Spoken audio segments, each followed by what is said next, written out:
Teología básica para el Dr. Charles C. Riley, sección 3. La Biblia inspirada por Dios. Capítulo 13. La inerrancia y las enseñanzas de Cristo. Un silogismo consta de una premisa mayor, una premisa menor y una conclusión. La evidencia silogística o deductiva para la inerrancia es esta: Dios es verdadero. Dios inspiró la Biblia, por lo tanto, la Biblia es verdadera. Por supuesto, cualquier deducción es solamente tan buena como sus premisas. En esta deducción particular, ambas premisas son buenas y verdaderas, debido a que se afirman claramente en la Biblia misma. Así que la evidencia deductiva para la inerrancia es tan fuerte y conclusiva como la autoridad de la Biblia misma. Pero también hay otra línea de razonamiento, la inductiva. En una inducción, uno razona de las partes a la totalidad, de los particulares a lo general. De esta manera, de la evidencia se deriva una conclusión. Una inducción es solamente tan buena como lo completa que sea la evidencia estudiada. Si las primeras 5 máquinas de escribir que uno viera fuesen eléctricas, entonces uno pudiera concluir que todas las máquinas de escribir son eléctricas. Pero por supuesto, la primera máquina de escribir no eléctrica que se observara invalidaría la conclusión. Aún así, no todas las inducciones corren tan gran riesgo de ser invalidadas, porque si uno puede examinar la mayor cantidad posible de evidencia, puede lograr una conclusión muy confiable. Nosotros podemos estudiar todas las enseñanzas documentadas de Cristo. No creemos que exista alguna posibilidad de que aparezca alguna enseñanza no documentada de Cristo para invalidar la evidencia que encontramos de sus enseñanzas en los evangelios. Si podemos investigar todo lo que él dijo concerniente a la confiabilidad de la Biblia, entonces podemos obtener una conclusión válida del punto de vista de Cristo acerca de la Biblia. 1. La evidencia de Mateo 4, 1 al 11. El relato de la tentación de nuestro Señor revela algunos asuntos importantes en cuanto a su punto de vista sobre la Biblia. Primeramente, Jesús aceptó la inspiración plenaria de la Biblia cuando se le acercó el diablo para que convirtiese las piedras en pan. Nuestro Señor respondió que el hombre vive de toda palabra que procede de la boca de Dios. Mateo 4:4, citando Deuteronomio 8:3. Él no dijo algunas palabras, sino toda palabra. Si la escritura es inspirada por Dios, segunda de Timoteo 3:16, entonces la escritura tiene que incluirse en lo que sostiene al hombre, no solamente algunas partes de la escritura, sino toda la escritura. La segunda tentación también ilustra la importancia de la inspiración plenaria. Satanás trató de tentar al Señor a que se arrojara del pináculo del templo, asegurándole que él podía confiar en la promesa del Salmo 91, 11 y 12 de que los ángeles de Dios lo guardarían. Pero al citar esos versículos, Satanás omitió parte del versículo 11, que te guarden en todos tus caminos.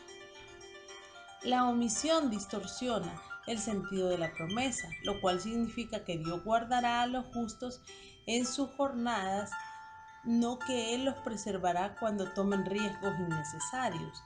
Esto es precisamente lo que Satanás le propuso a Cristo. El Señor respondió que el depender de solamente parte de un versículo sería tentar a Dios. En cambio, él confiaría en toda palabra que provino de Dios, incluyendo toda palabra de los versículos 11 al 12. En segundo lugar, Jesús aceptó la verdad de las proposiciones de la Biblia. Como ya se ha dicho, un punto de vista popular hoy en día considera que la Biblia contiene solamente revelación personal, no revelación proposicional. Es decir, la Biblia revela a Dios y a Jesucristo con exactitud, pero lo hace en forma de una relación de persona a persona más bien que en declaraciones. Por lo tanto, mientras podemos confiar en el mensaje de la Biblia, en realidad no podemos ni aún tenemos que confiar en las declaraciones particulares o proposiciones de la Biblia. La Biblia, dicen ellos, da testimonio de la verdad infalible, pero no tiene que hacerlo con declaraciones inerrantes. El indicador, la Biblia, es falible, pero Cristo, a quien nos dirige la Biblia, es infalible. Pero la respuesta de Cristo a los ataques de Satanás niega ese punto de vista. Él dijo, escrito está, Mateo 4, 4, 7 y 10.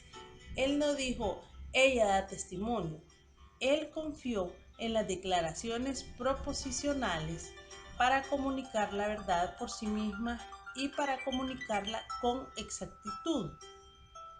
2. La evidencia del uso que Cristo hizo del Antiguo Testamento. Nuestro Señor usó los incidentes históricos en el Antiguo Testamento en una manera que evidenció su confianza total en su historicidad factual. Él reconoció que Adán y Eva fueron creados por Dios, que fueron dos seres vivientes, no meramente símbolos de los hombres y las mujeres, y que ellos actuaron en formas específicas. Mateo 19, 3 al 5, Marcos 10, 6 al 8.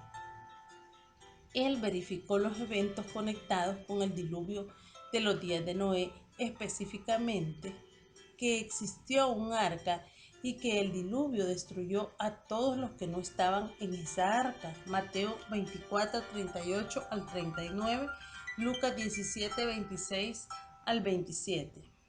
En dos ocasiones separadas, él autenticó la destrucción de Sodoma llevada a cabo por Dios y la historicidad de Lot y su esposa.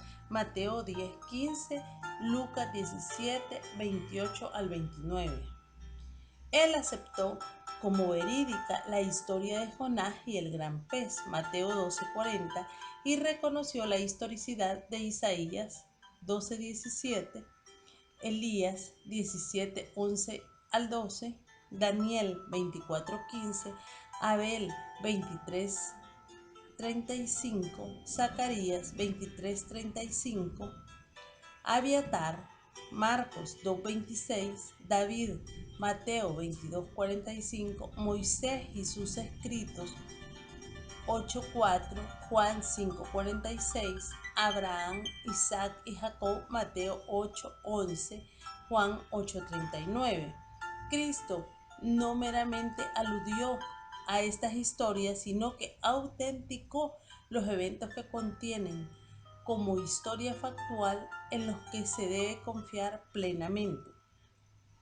Además, estos eventos incluyen muchos de los pasajes controversiales del Antiguo Testamento como la creación, el diluvio y milagros principales que incluyen a Jonás y el pez. Obviamente, nuestro Señor consideró que él tenía una Biblia confiable, históricamente verídica, en la que cada palabra era confiable. Si halláramos que él solamente usó o enseñó en una forma general acerca de la Biblia, entonces concluiríamos que él creía en su confiabilidad de una manera general. Si por el contrario encontramos que él confió en los detalles más mínimos de la Biblia como precisos, entonces tenemos que concluir que él la creyó inerrante aún en sus detalles. 3. Evidencia de Mateo 5, 17 al 18. No penséis que he venido para abrogar la ley o los profetas. No he venido para abrogar, sino para cumplir. Porque de cierto os digo que hasta que pasen el cielo y la tierra, ni una jota ni una tilde pasará de la ley, hasta que todo se haya cumplido. Primeramente, ¿cuál es la promesa? Es que la ley y los profetas no serán abolidos, sino cumplidos. Abolir significa no cumplir algo, y cumplir significa llevar a cabo las promesas. Cristo está garantizando algo tocante a que las promesas no fallan. En segundo lugar, ¿qué abarca esta promesa?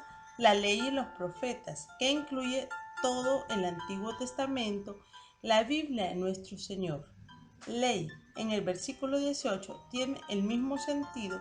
Compárese el uso de ley en Juan 10:34, donde incluye más que la ley mosaica. En tercer lugar, ¿con cuánto detalle se cumplirán las promesas del Antiguo Testamento? El Señor dijo que podemos estar seguros de que las promesas del Antiguo Testamento se cumplirán hasta las mismísimas jotas y tildes. La jota es la letra hebrea Yod, es la más pequeña del alfabeto hebreo, ocupada proporcionalmente alrededor del mismo espacio que un apóstrofo en una línea escrita a máquina en nuestro idioma. Aunque es la más pequeña de las letras hebreas, es tan importante como cualquier otra letra, porque las letras componen las palabras, las oraciones y las oraciones, las promesas. Si usted escribe una palabra de una forma, esa es la palabra. Si la escribe de otra manera, aunque sea con la variación de una sola letra, es una palabra diferente. La palabra asa significa agarradera. Si se cambia una letra, osa. Si se agrega una letra, pasa. Las letras individuales cambian a las palabras. Nuestro Señor prometió que ni una jota faltaría. Cada promesa se cumplirá exactamente como fue escrita.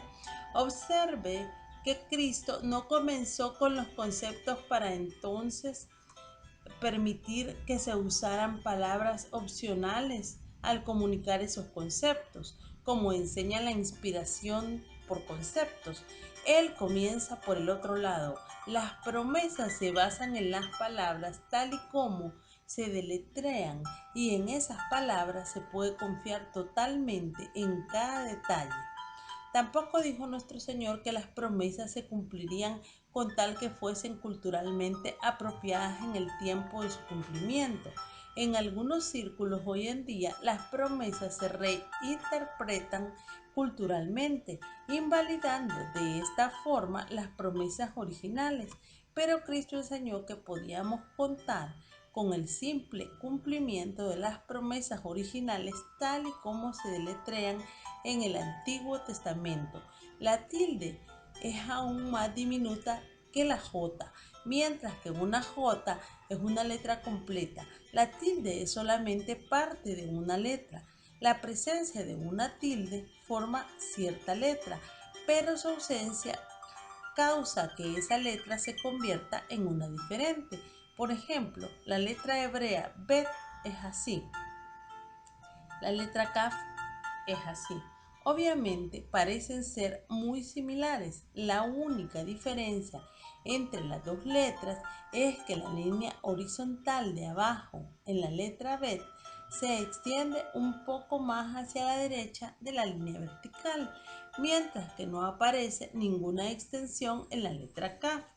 Esa extensión, no la línea horizontal de abajo entera, sino solamente la parte que se extiende hacia la derecha de la línea vertical, es una tilde. Si está presente la tilde, entonces la letra es una bet. Si está ausente, es una kaf. Y según uno use una bet o una kaf, así obtendrá palabras diferentes. Otro ejemplo, la letra hebrea Dalet es así. La resh es así. Otra vez la tilde solamente es la parte de la línea horizontal que se extiende hacia la derecha de la línea vertical, pero una palabra escrita con una dalet es diferente a una que se escribe con una resh. La promesa del Señor fue que todas las promesas del Antiguo Testamento se cumplirán precisamente como fueron escritas. En español pudiéramos ilustrar lo que es una tilde de esta manera. Supongamos que le invite al zoológico con unos estudiantes de biología para estudiar una foca. Usted pudiera preguntarse a sí mismo si cuenta con los conocimientos necesarios para esto. Si le agrego una tilde o un pequeño rasgo a la F, entonces yo le pudiera decir que su participación sería poca, pero aún así puede que usted no se sienta más animado a ir. Así que yo le pudiera agregar otra tilde a la letra. Ahora he escrito la palabra roca. Entonces yo le diría que la foca juega con una roca, pero esto todavía no lo anima. Entonces le agrego otra tilde y le digo que la foca tira la roca con su boca. La diferencia entre foca, poca, roca y boca es la adición de una tilde en cada caso, pero resultan cuatro palabras completamente diferentes y con ellas cuatro sentidos distintos tocante a la invitación. 4. La evidencia de Juan 10, 31 al 38. Las cosas diminutas, si hacen diferencias hacia el final de su ministerio terrenal, el Señor afirmó de nuevo su completa confianza en la exactitud de las escrituras en cuanto a cosas diminutas.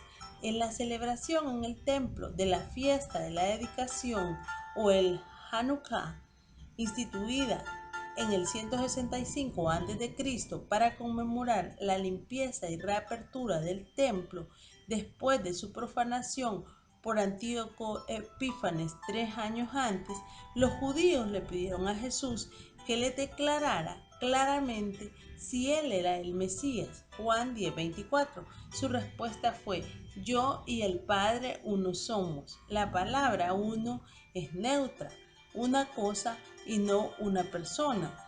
En otras palabras, él no afirmó que él y el Padre eran idénticos, sino que él y el Padre poseen juntos la unidad de esencia, que él disfruta de la unidad perfecta de naturaleza y de acciones con su Padre. Los judíos habían preguntado si él era el Mesías. Su respuesta fue más de lo que ellos esperaban, porque en ella él se atribuyó ser igual a Dios. Esta fue indudablemente la forma en la cual ellos entendieron su declaración, porque inmediatamente se prepararon para apedrear al Señor por lo que ellos entendieron como una blasfemia. Para restringirlos, el Señor apeló al Salmo 82. Él llamó a esta porción del Antiguo Testamento la ley, Juan 10:34, igual que hizo en otras dos ocasiones, 12:34 y 15:25. En esa ley, dijo él, se les llamó dioses a los jueces de Israel, que eran seres humanos, por virtud de su oficio alto y también dado por Dios. Entonces él concluyó que si ese salmo puede aplicarle la palabra Dios a seres humanos, indudablemente el término Hijo de Dios se le puede aplicar correctamente a aquel a quien el Padre santificó y envió al mundo. En otras palabras, si Elohim se le aplica a hombres, cuánto más apropiado es que se le aplique a él, puesto que él sí posee unidad de esencia con el Padre. Aunque el argumento es sumamente complicado, ciertas alegaciones que Cristo hizo acerca de la Biblia están claras como el cristal.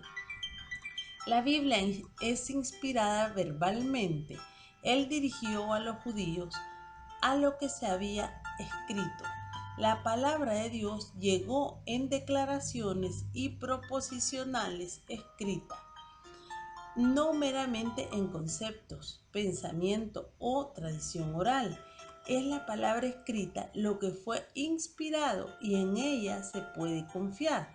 La Biblia es inspirada minuciosamente. El Salmo 82 no es lo que se pudiera considerar uno de los pasajes principales del Antiguo Testamento. No es un salmo de David ni tampoco un salmo mesiánico. Esto no se dice para rebajar el salmo en ninguna manera, porque por supuesto están inspirados como todas las otras partes de la Biblia, pero es para enfatizar que el Señor no escogió un pasaje prominente sobre el cual basar su argumento.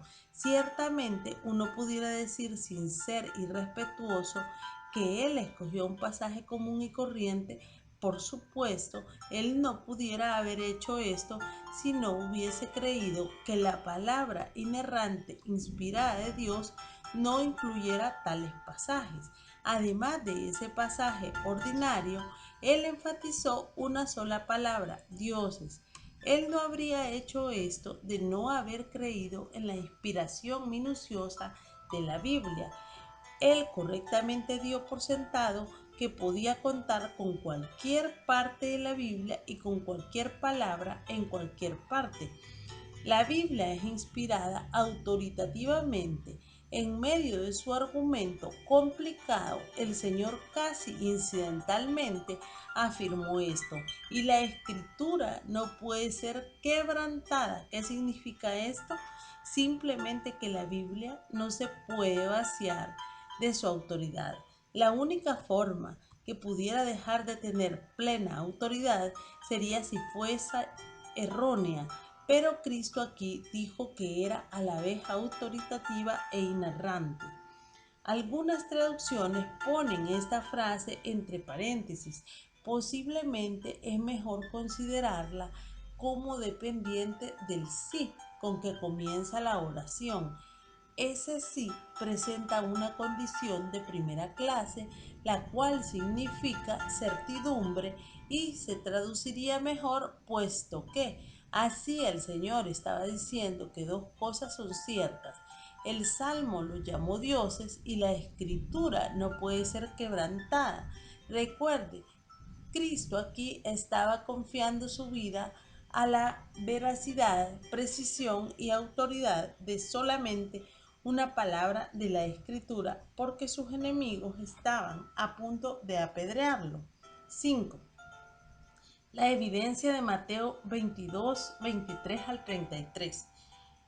Imagínese la escena. El Señor comparecía en ante la nación judía y ante la prensa farisaica en el mismo día.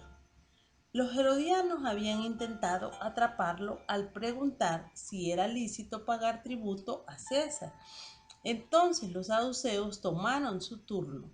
Mateo 22, 23 al 33. En ese diálogo tenemos más evidencia clara de la fe de nuestro Señor en una Biblia inerrante y en consecuencia autoritativa hasta lo más mínimo. Los saduceos creían en la autoridad del Pentateuco, sin embargo negaban la existencia de los ángeles y otros espíritus y la creencia en la resurrección de los muertos, porque no hallaban que el Pentateuco la enseñara. Ellos inmediatamente demostraron su hipocresía al hacerle a Jesús una pregunta sobre la resurrección. Además, ellos inventaron una ilustración basada en el Pentateuco para reforzar su pregunta. Era la ley de matrimonio levirato, de latín que significa matrimonio con el cuñado, que se halla en Deuteronomio 25. La ley requería que el cuñado de una viuda sin hijos se casase con ella si fuese posible hacerlo. Si no, entonces la responsabilidad caería sobre el familiar más cercano, como en la historia de Ruth y Boaz, Ruth 4:6. Fue fundándose en esto que los saduceos inventaron el cuento de 7 hermanos, el primero de los cuales se casó con una mujer y murió. Entonces cada uno de los otros 6 se casaron con ella en turno, después que cada uno de los hermanos mayores murieron. Finalmente el séptimo esposo murió y por último la esposa también. Entonces los saduceos confrontaron al Señor con su pregunta: en la resurrección, pues, ¿de cuál de los 7 será ella mujer, ya que todos la tuvieron? Su respuesta fue fustigadora. Él los acusó de error e ignorancia en cuanto a la escritura y el poder de Dios. Mateo 22, 29. Entonces Cristo evaluó la pregunta y la juzgó como importuna. Versículo 30. Porque en la resurrección las personas no se casan, son semejantes a los ángeles que no se casan porque no necesitan procrear angelitos. La cantidad de ángeles se fijó cuando ellos fueron creados en forma similar después de la muerte, los seres humanos no se casarán porque no existirá la necesidad de que nazcan bebés. Cristo no estaba diciendo que las personas se convertirían en ángeles, sino solamente que, como los ángeles, no van a procrear. Puesto que esto es cierto, no había necesidad de contestar la pregunta de los saduceos. Era totalmente inoportuna. Como si no fuese suficiente acusar a los saduceos de error, ignorancia e impertinencia, el Señor procedió a enseñarles sana doctrina de un pasaje del Antiguo Testamento, Éxodo 3:6, que ellos consideraban autoritativo. La lección simplemente fue esta: contrario a la doctrina de ustedes, la Biblia enseña que sí hay vida después de la muerte. La muerte no lo termina todo como ustedes enseñan. De nuevo, nuestro Señor usó un argumento muy complicado. Yo me imagino que pocos de nosotros escogiéramos usar Éxodo 3 para enseñar la doctrina de la vida después de la muerte, pero nuestro Señor lo hizo. Note también que igual que en Juan 10:34, él basó su argumento sobre la palabra escrita, no en conceptos generales, sino en palabras específicas escritas específicamente. Él fundó su argumento sobre la forma en la cual Dios se identificó a sí mismo a Moisés en la zarza ardiente. Yo soy el Dios de Abraham, el Dios de Isaac y el Dios de Jacob. Mateo 22:32. Esto prueba, confirmó nuestro Señor, que Dios es el Dios de los que viven, lo cual significa que Abraham, Isaac y Jacob todavía vivían, aunque se habían muerto hacía mucho tiempo. ¿Cómo esta identificación prueba que hay vida después de la muerte? Simplemente por el uso del tiempo presente. Yo soy. Abraham, Isaac y Jacob habían muerto unos cientos de años antes que Dios le hablara de esta manera a Moisés. Aún así, Dios dijo que él todavía era el Dios de ellos cuando le habló a Moisés. Esto no hubiese sido posible si cuando Abraham, Isaac y Jacob murieron, ellos hubiesen cesado de existir. Solamente podía ser posible si, contrario a la doctrina de los saduceos, la muerte no lo termina todo. Por supuesto, la diferencia entre yo soy, yo era, es un asunto del tiempo del verbo. Este argumento se basa sobre el tiempo presente en vez del tiempo pasado. Cristo usó el tiempo presente para respaldar la doctrina de la resurrección. La fuerza de lo que Cristo estaba diciendo se puede ilustrar así. Muchas veces, como predicador invitado, algún miembro de la iglesia me convida a su casa para una comida después del servicio. He descubierto que usualmente uno de los temas apropiados de conversación es el preguntar sobre los hijos en la familia. Supongamos que yo pregunte: ¿cuántos hijos tiene usted en su familia? Y la madre o el padre responda: teníamos 4, pero uno murió y ahora solo tenemos 3. Enfrentado con una respuesta así, yo no puedo estar muy seguro de la condición o madurez espiritual de esos padres. Pero si por otro lado otro padre responde a la misma pregunta: tenemos 4, uno está en el cielo y 3 están aquí con nosotros, entonces tengo un buen nivel de confianza en cuanto a las creencias de esa familia. Puedo estar casi seguro de que ellos no creen que la muerte lo termina todo, sino que sí viene una resurrección. La diferencia es solamente el tiempo verbal que se usa. Teníamos o tenemos. Yo era su Dios o yo soy su Dios. Observe cuidadosamente las implicaciones de la declaración de Cristo aquí. 1. Él dio por sentado la historicidad de la aparición de Dios a Moisés. 2. Él entendió que la revelación de Dios llegó en una declaración proposicional. 3. Él dio por hecho que en cada palabra de esa declaración se podía confiar como exactamente precisa. 4. Él dio por cierto que la verdad doctrinal tiene que basarse sobre la precisión histórica. La Biblia no puede ser imprecisa en asuntos históricos y precisa en doctrina. 5. Él entendió que uno podía aún usar pasajes improbables y confiar en la precisión de ellos. 6. La evidencia de Mateo 22, 41 al 46. Después, ese mismo día, cuando los fariseos se habían juntado con el grupo de antagonistas, el Señor tomó la posición de agresor, preguntándoles directamente: ¿qué pensáis del Cristo? ¿De quién es hijo? Mateo 22, 42. La respuesta de ellos fue inmediata: de David. Estaba correcta, pero incompleta. Cristo es el Hijo de David en cuanto a su humanidad, pero también es el Hijo de Dios. Y el Señor quería que los fariseos reconocieran esto también. Así que Él les preguntó: pues ¿cómo David en el Espíritu le llama Señor? Y para comprobar que David sí lo hizo, Él citó el Salmo 110:1. En ese salmo, Jehová, es decir, el Padre, dijo a mi Señor, el Mesías, que era el Señor de David: siéntate a mi diestra, la del Padre, hasta que yo, el Padre, ponga a tus, del Mesías, enemigos por estrado de tus pies. ¿Cómo pudo David llamar al Mesías su Señor si es que el Mesías fuese solamente su hijo? La única respuesta es que el Mesías también es el Hijo de Dios. En otras palabras, el Mesías tenía que ser a la vez Dios y hombre.